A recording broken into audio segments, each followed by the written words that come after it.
Take me to work. Oh, seatbelt. Always safety first.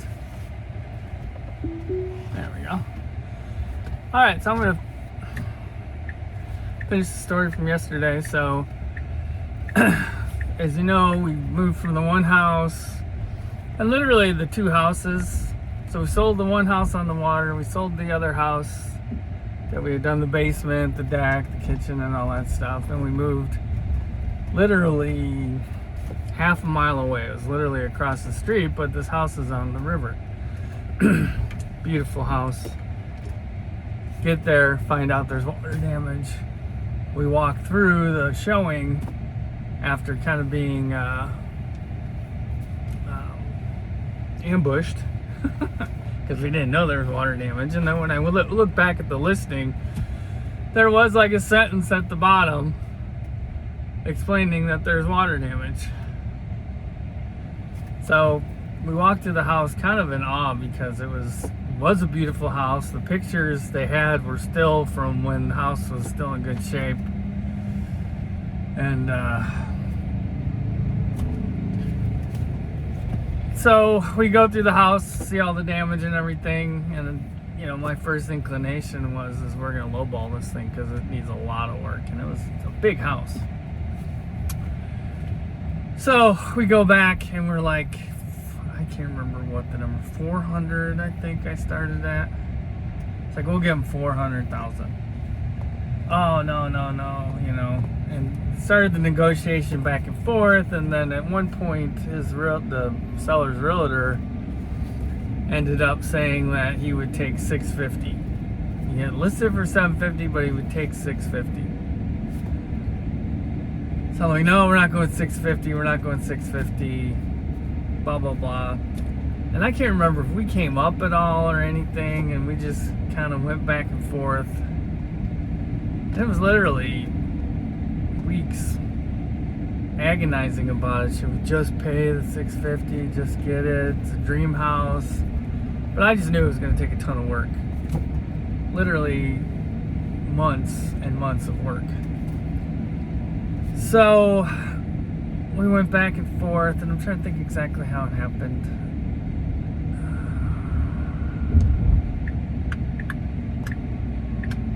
Okay. I'm trying to think. Because it came back to us that they wanted, he would take 650. So finally, I'm trying to think if I'm trying to think when the meeting happened. I'm trying to think. I think we came back and we said we would do the 650. The story's 6 years ago. So we said we'd do the 650, I believe, and then all of a sudden the owner wants to meet us. I'm like, okay. And so I'm not understanding why he wants to meet us, but I'm like, okay, we'll meet there. So we met at the house. He comes in with like his assistant, who's like this guy, and we're sitting there talking. He goes, yeah, I just want to get down to it. He goes, I can't take any less than 750 or 700, I think he said. And I'm like, what? Your realtor said 650. Oh yeah, but she was wrong. I can't take any less than 700. So I was like, okay, F you. I mean, in my mind I said that. I was cordial. I said, whatever, we're out. So when did that happen? So we walked on it, and that's when we were agonizing about it. And it stayed on the market for a long time, no nibbles, and I'm like, no one's gonna buy that house because it needs so much work. And the listing was wrong because they had all the pictures from when it was still together, and just that little line in the bottom that probably no one read. And I'm sure they were doing a bunch of showings, and you know, flippers aren't looking at $650,000 houses or $750,000 houses, and even if they were, they would see the how much work was there, and it's like it's not a quick, easy flip for sure. So we walked from it, and we finally came back.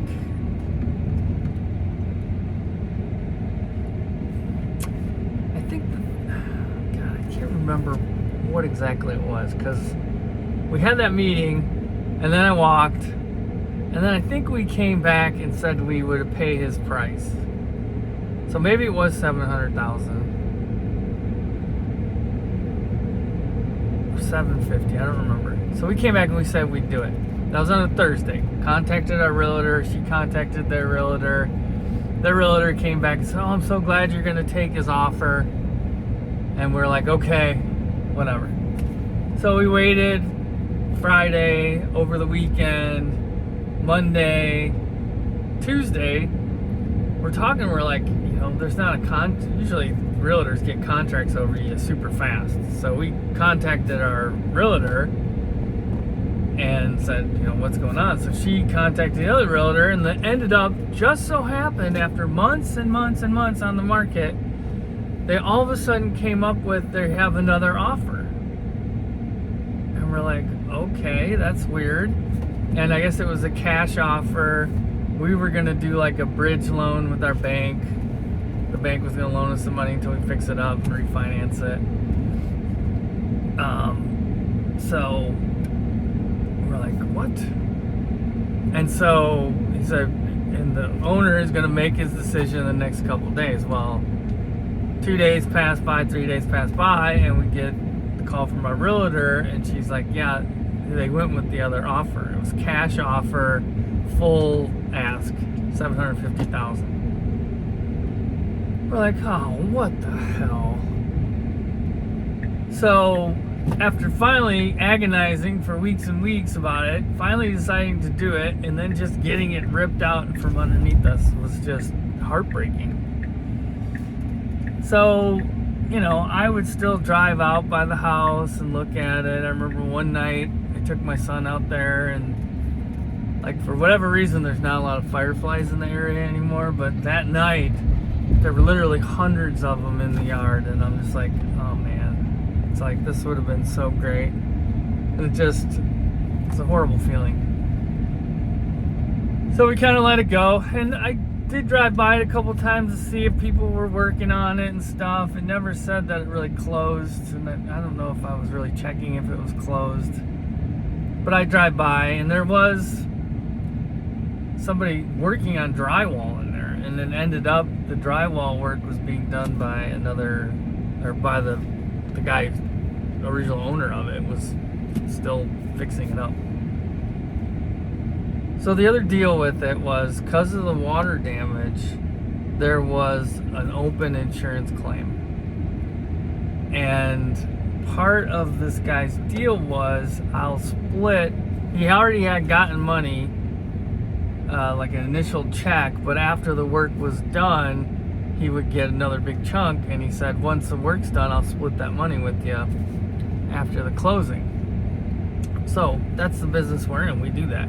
And I'm like, great, I've got the perfect girl to work on this. She could do supplements and build the quote up and make sure we got the right amount of money.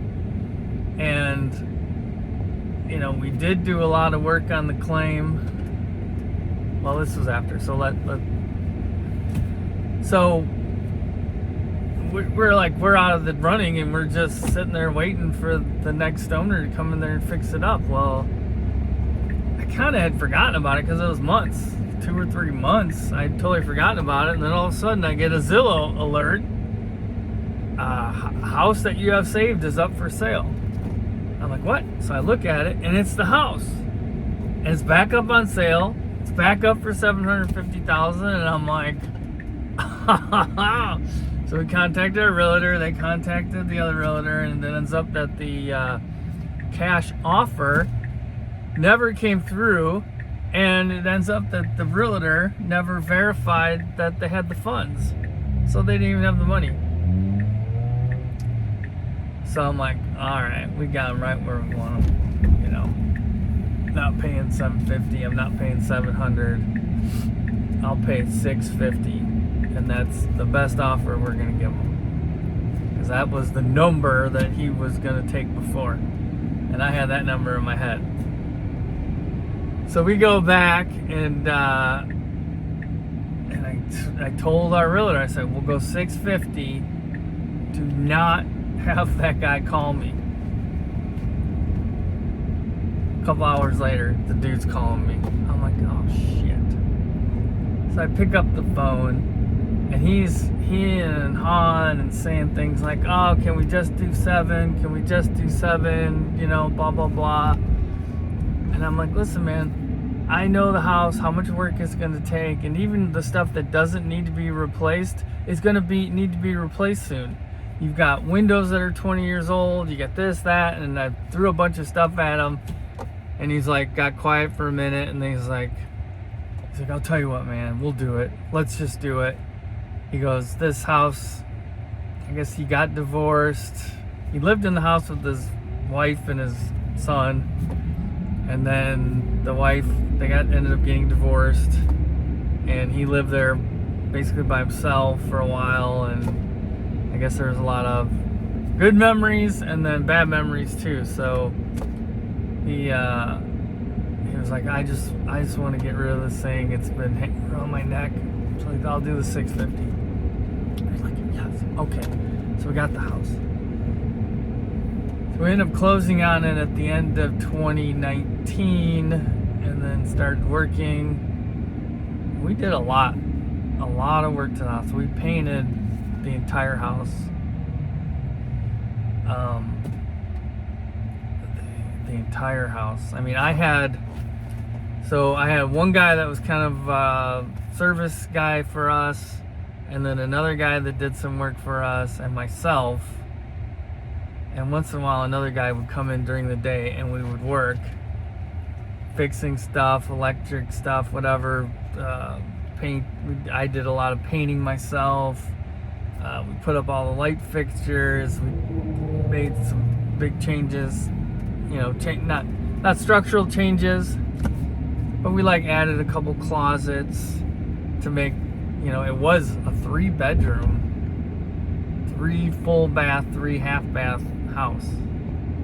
And after we were done, it became an official 5-bedroom, 3 full and 3 half bath house. So we added 2 bedrooms to the house with real legitimate closets.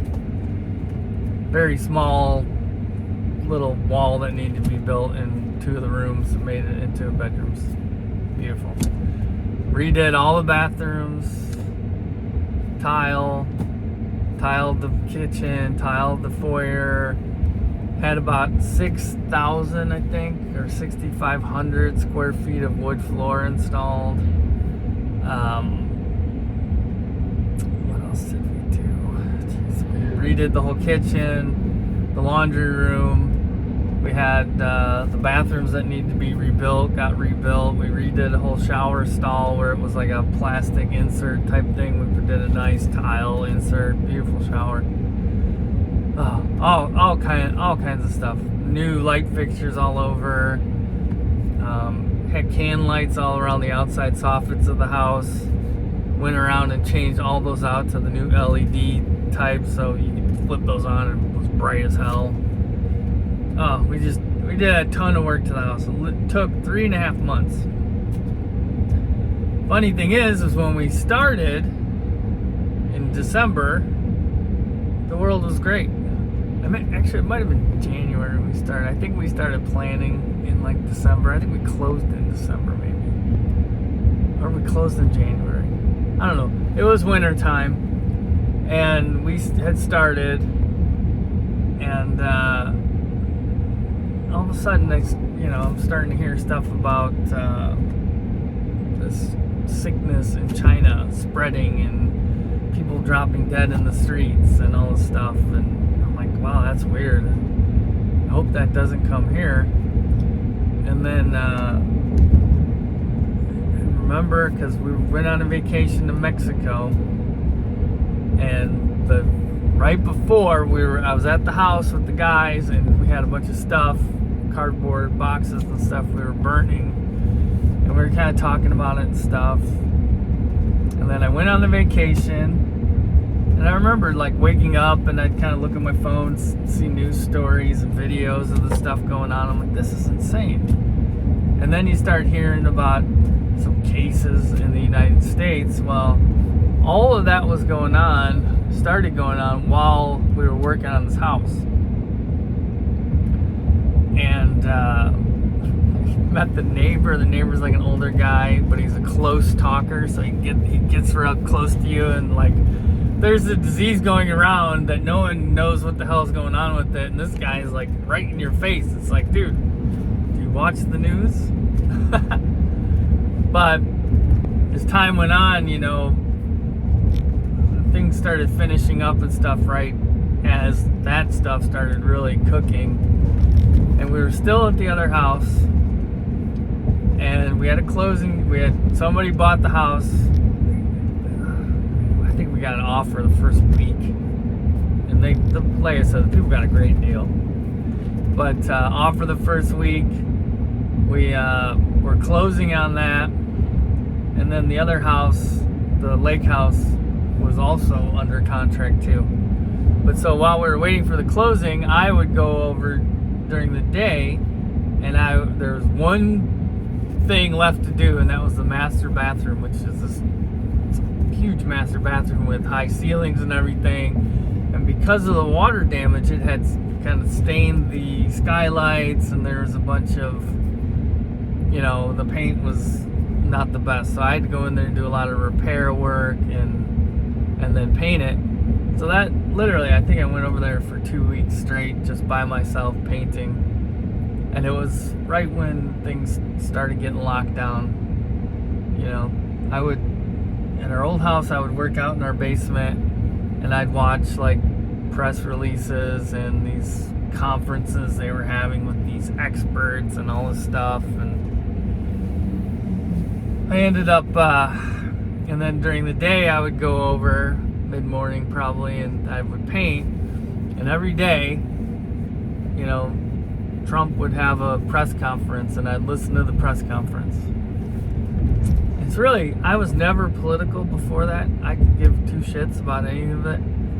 But just listening to him was enough to kind of calm down my anxiety about what was going on in the world. And it made me kind of respect the guy a lot more. Because I had heard, oh, he's a racist, he's a rapist, he's all these things. And then I'm seeing this guy, oh, and he's got Alzheimer's, and he's slipping and all this stuff. And I'm watching this guy leading the world in an unprecedented BS and literally take questions for like 2 hours, you know, from a hostile, you know, press. I gained a lot of respect for him then, and then I was like, you know, I don't think Trump's a bad guy after all. So, you know, and I don't want to get political. I'm not political. I believe in freedom. If anything, I'm a, you know, libertarian at heart. As long as you're not hurting me, do whatever you want to do, you know. As long as you're not hurting me or anybody that I care about. But anyways, that's that. So I went over there and I painted during the day, finished that bathroom up. Still beautiful to this day, I will say. And then we ended up moving in, and that was like late March, early April of 2020. And that's really when the lockdowns and everything happened. And we're like, well, what a perfect time for this to happen, because we're in our new house, we're on the river. You know, I scrambled to find a boat, which was a hard time to find a boat, but I ended up getting a really good deal on a really good boat. And then I got a really good deal on a boat lift that would lift the thing, because it was a heavier boat, so I needed a bigger lift. I ended up finding a great deal on that. We hauled that over. So we got a boat in the water, new house, big yard. I'm like, this is it. And then for the next, you know, 9 months, I basically hung out at home, drank a lot of wine, drank a lot of beer, and the thing is, I would sit on the back porch, and while everything was going on and the cases were going and people were dying and all this stuff, I would say to my wife, I'd be like, nothing's changed here. You look out the back and you see the river and nothing's any different. So it was just a strange time for sure, but it was also kind of the beginning of the end of my struggles with business and real estate, because since then I have not bought another house. Everything's kind of been stagnant. The contracting business got hurt because of certain people I had working for me. Certain sales managers just drove the business into the ground, and I trusted people that are close to me, and they let me down. And it was like the start of pretty much a 5-year downtrend in my life. But I'll go into that because it's an important lesson to learn. But talk about momentum. Momentum's super important, and as soon as you lose that momentum, it's very hard to get it back. So once you get things going, you just keep going. You keep running. But that's all I got for today. That was my personal real estate journey, basically. We're still in the house. We still love the house. The taxes just keep going up and up and up, even though we have a great mortgage rate, and the mortgage isn't the problem. It's the taxes are insane. Living on the river and everything. So we're going to see where that goes, or whether we want to stay there or not. But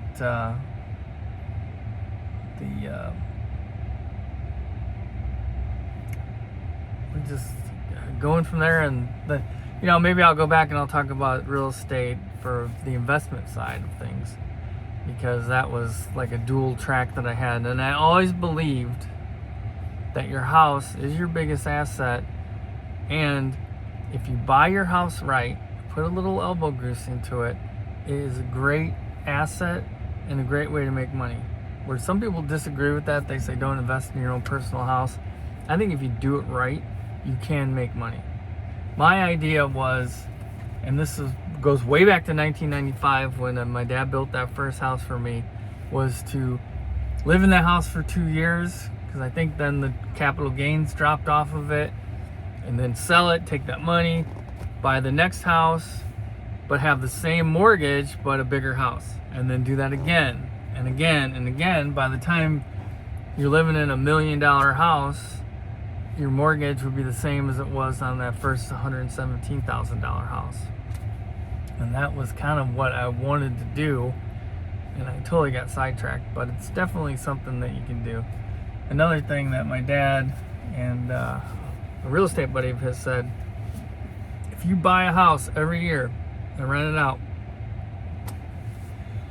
let's say you're 40 years old and you're going to retire at 65. If you bought a house every year, when you turn 65, then you could sell a house every year and basically fund your retirement. Or you would have the rent that was built up and live off of that. But anyways, that's the real estate investment side, and we'll talk about that later. But anyways, have a great day. Talk to you later.